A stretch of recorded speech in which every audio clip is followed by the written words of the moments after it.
Welcome to Ramadan series. Let's open the door to more barakah. Okay, ramai yang tanya pasal I punya 100,000, how did I save up, and I told you how I decluttered, tapi orang tak percaya. So, I'm making this series for this Ramadan untuk kita sama-sama try to declutter. Okay, so first of all, you need your mindset towards decluttering. Once you dah betul-betul reconnect your mindset, you dah ada mindset untuk declutter tu, then let's do all the tips that I'm going to tell you for the next how many days during this Ramadan to do a reset to your home to invite more barakah.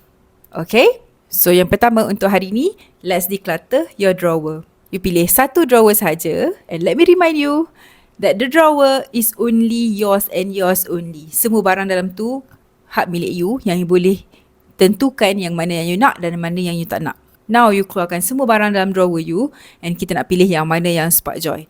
Tapi dalam exercise ni, because kita nak cari duit yang tersirat daripada drawer yang lama tak guna tu, let's choose 3 items yang you dah tak guna dalam drawer tu, yang lama you tak pakai, yang lama you pun tak tahu ada kat situ rupanya, and kira berapa banyak wastage of money yang ada dalam drawer tu.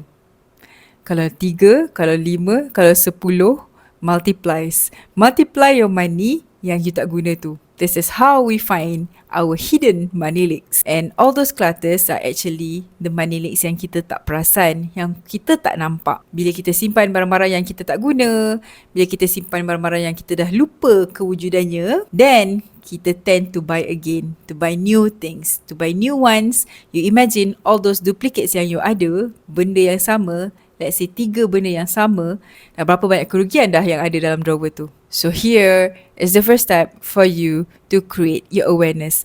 Less clutter meaning you have more awareness. More awareness will bring you more barakah in your home. Let's open the door to more barakah in your home starting today.